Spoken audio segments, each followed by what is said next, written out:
as you can tell, slightly different outfits. We've just finished work and we did get a comment in a previous video, I think it was on the housing one, asking for that job video, the video how to get jobs in Australia. So we're going to give that to you now. So the first step that I think we both agree was really important for us was CVs.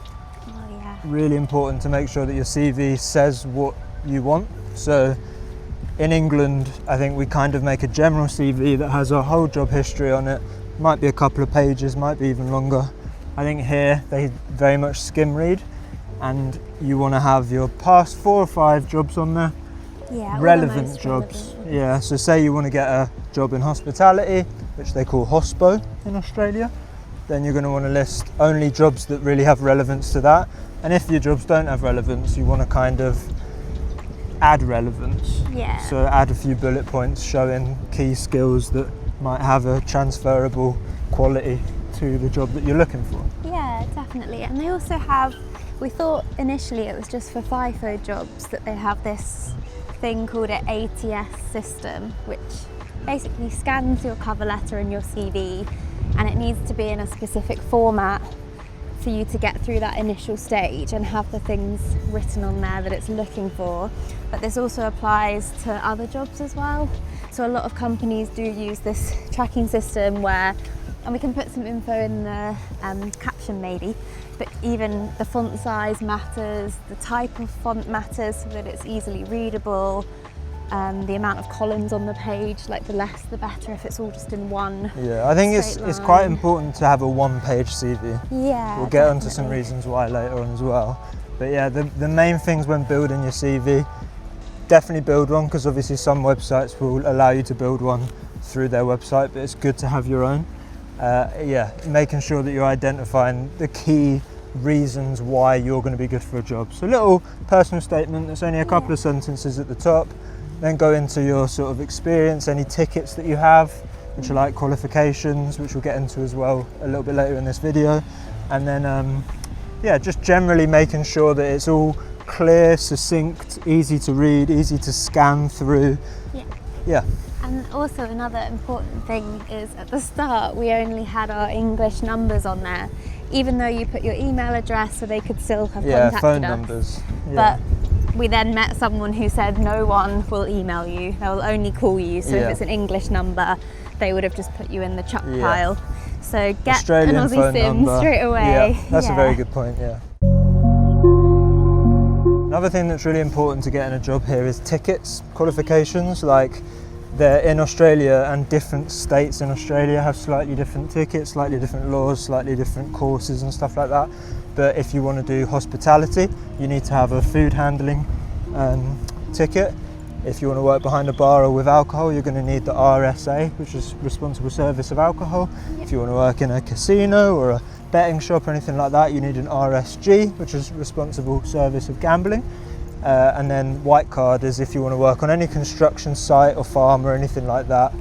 I think personally, if you're going to Australia to travel and you just want a job that's going to help you do that, get all of those tickets. Yeah. Maybe not the gambling one, that might not be necessary, but get your food handler, get your RSA, get your white card. It's just going to open you up to so many more availabilities, and it's also going to show that you're able to learn things and do those things. You can do it all as part of one course and one payment as well. Yeah, we did link it in another video, but we'll put it again in this one as well. And it's not too expensive even for all of them together. Is it about 35?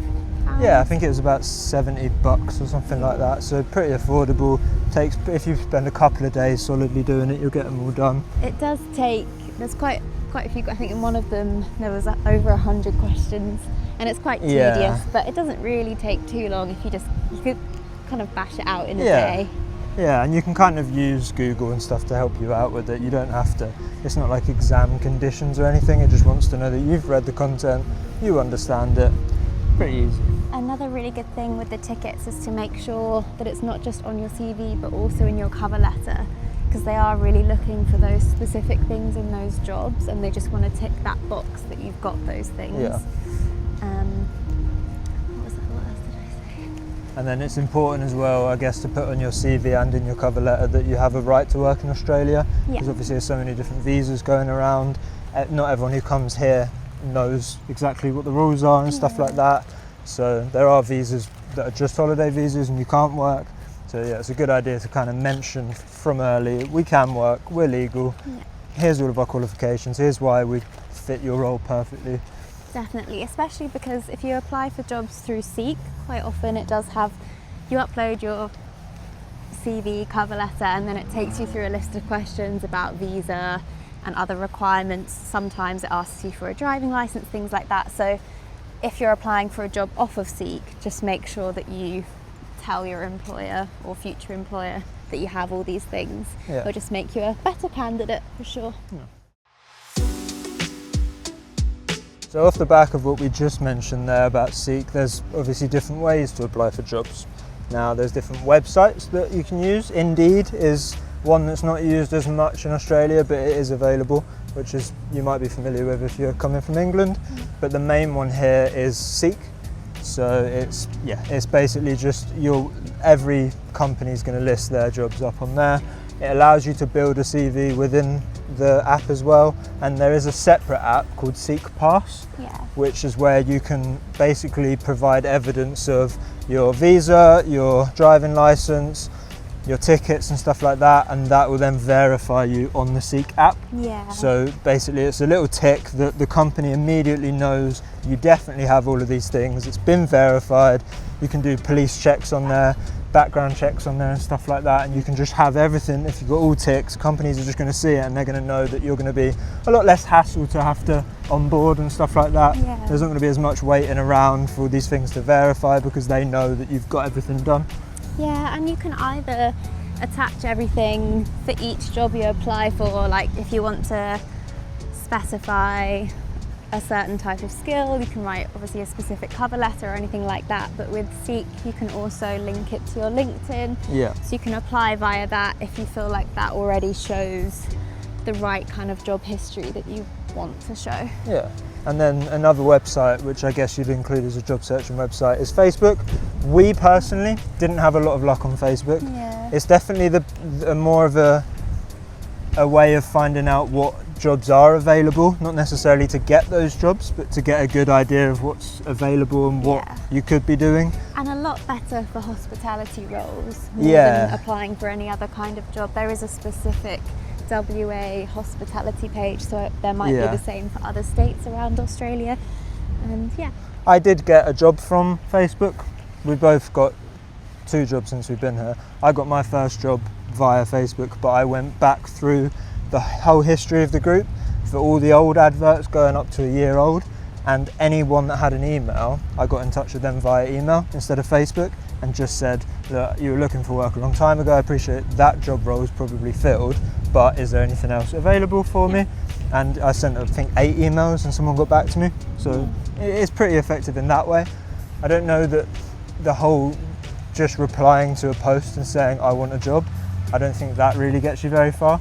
But if they've got an email listed, definitely go for it that way. Or a phone number, just even call them if they list that. It can be intimidating, but it's probably better to just get straight on the phone if you can. Yeah, definitely. So on the topic of Facebook, as we said in our housing video as well, if you haven't checked that out already, we've done a similar video to this, walking around the same park as well, just talking about housing, how to get your first place, things to be aware of. We touched on that happens here as well on Facebook. You do get people trying to scam you. So the most common one that we've found is it will be someone offering ridiculously good money, like $70 an hour to do remote work. You can work any hours you want. It's just data processing, data entry, something like that. You get in touch with them. I fell for this a little bit. You get in touch with them thinking, wow, what a good opportunity, especially when you're new here and you don't know what the sort of standards are. You might just think jobs are paid like this. They're not. Like, if it sounds too good to be true, it probably is. And until you start providing them your bank details, you haven't been scammed. So by all means, if you're unsure, give them a message or whatever. But you'll find out, I think, quite quickly that they've copy and pasted their response from everyone else's messaging that day. They probably caught a load of people out. Don't fall for that. Facebook is a bit of a cesspit for scammers and stuff like that. As I said in the last video, just trying to take advantage of people who don't really know the rules around it. So be aware.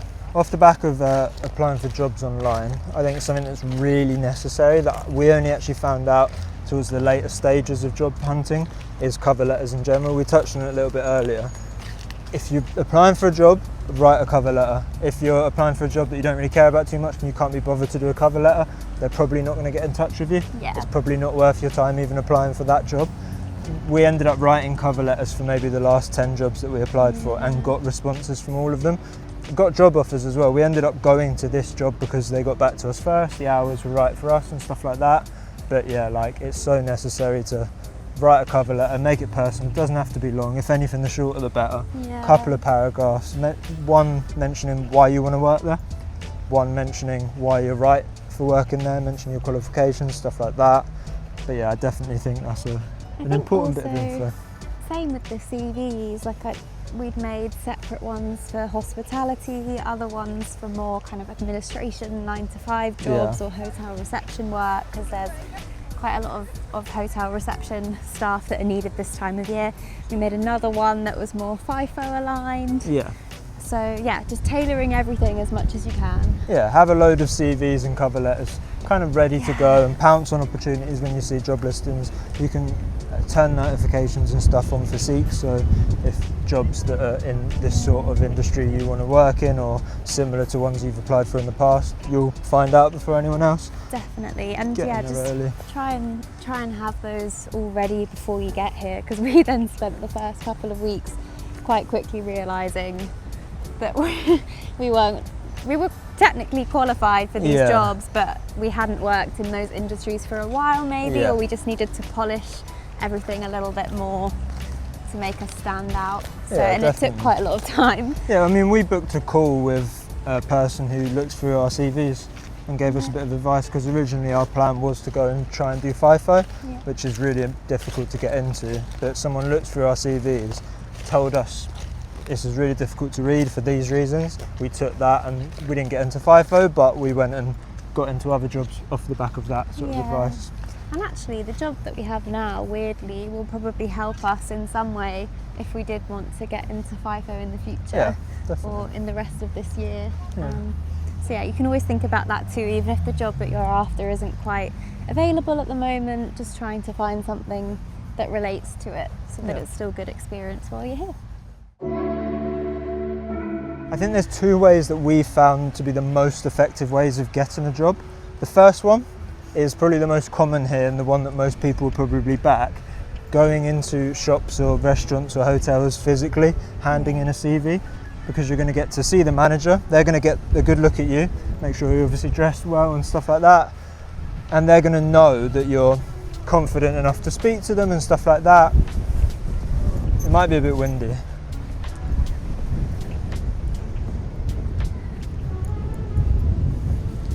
And they're just gonna get to see you face to face. You're gonna have a far bigger chance of getting an interview and things like that, because you're there in front of them. They don't have to sift through papers. You can speak to them and tell them your experience and stuff like that. A lot of them will ask you questions on the spot and say, oh, what experience have you got in the past in this sort of role?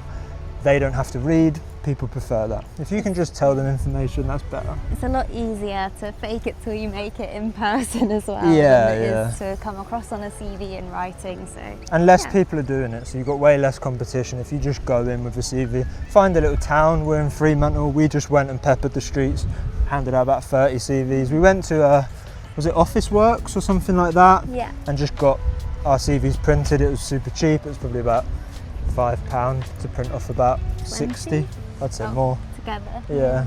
So yeah, very cheap, probably an easy way to do it, imagining that you don't have printers when you're coming out here and stuff, but print off your CV and hand it into shops. The other way, which is where we got the job that we're at now, is meeting someone who works at a place and getting a recommendation. There's a massive sort of community of job recommendations, and if someone already works there and mentions your name, you're going to have way more of a chance of getting into that place because they already trust the person who's working there. Definitely, just chat to as many people as you can when you get here. Ours was actually through the old house we lived in, so it was a we were few in a of share our house. housemates. There was a couple there who were working at a place. Especially amongst backpackers for Yeah. casual jobs, which this Yeah. is the job we had is casual. A lot of it is based off of backpacker recommendations because they rely on backpackers to come and do this kind of work sometimes. Yeah. So yeah. There's loads of work out there. It's just about finding the right way to approach it, and you will get a job pretty quickly. There's a lot of jobs that Australian locals don't want to have to do. Yeah. Therefore, they might be paying even a little bit more and offering casual jobs with flexible hours and stuff like that. And it's kind of perfect for us people who are just coming to explore. We're willing to just knuckle down and do a really boring job for 3 months because it's not going to be our career, if you know what I mean. Yeah, and it's the same at home as well. Yeah, you know. yeah, definitely. I think also a really big thing that can determine how easy it is to get a job is the time of year that you arrive here. So if you're looking for hospitality work, if you arrived in the winter or at the end of autumn, it might be a bit trickier. Yeah. However, if you come in the spring, summer especially. Yeah, especially at the start of summer, before they've fully built their team. We came in the spring.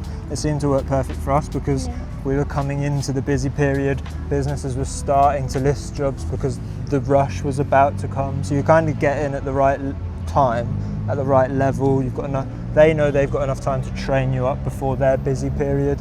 Yeah, it's kind of ideal to think if you've not even left England or wherever you're travelling from, going before summer can give you a massive advantage, not just on jobs but on housing, on everything really. So definitely worth thinking about that. Last thing, which is I guess a bit of a bonus bit of information, but we found personally that a lot of jobs required a driving licence.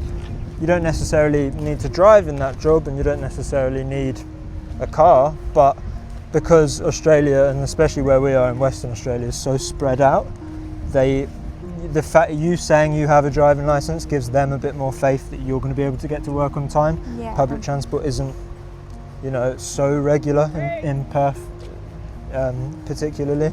But yeah, just that's a bit of a process in itself. We did mention it back in our video on it was like a how to move to Australia sort of video. Yeah. So go and check that one out, and we've done like sort of a step-by-step on how to get your driving licence because it is a bit of a pain.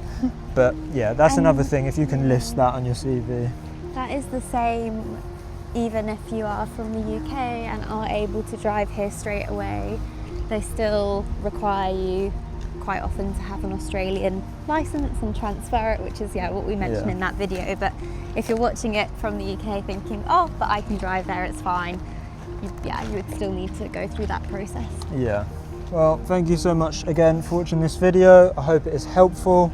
Obviously loads of people from England and Europe in general coming over to Australia at this time, so if we can share any advice and it actually helps people out, that's kind of what we want to do. Yeah, and it can be such a daunting process. So also if you have any other questions or if there's anything that we haven't covered, I know we've only been here a month and a bit, but I hope we spoke to a lot of people enough to be able to help where we can. We've both got 2 jobs each. We've had 3 houses since we've been here. It's actually crazy. Yeah, we've spoke to loads of people and got loads of information. So hopefully we know a little bit and might be able to help you guys out. Drop a comment if there's any questions you have or any other topics you want us to talk about. We are very close now to 1,000 subscribers. Woohoo! Which once we get there, YouTube are going to be way nicer to us and push our videos way further, so please do help us out with that. 90% of people watching this video aren't subscribed already. Drop a subscribe, it's free, it doesn't cost you anything. It will make us smile. So have a beautiful rest of your day. We're going to go watch the sunset now because we've finished our hard week's work. That is a good thing about being here, is the work-life balance. So I feel like whatever job you do end up getting, hopefully you'll still be able to enjoy things like the sunset and definitely all the good stuff. Well, thank you for watching and we'll see you in the next one. Goodbye. Bye.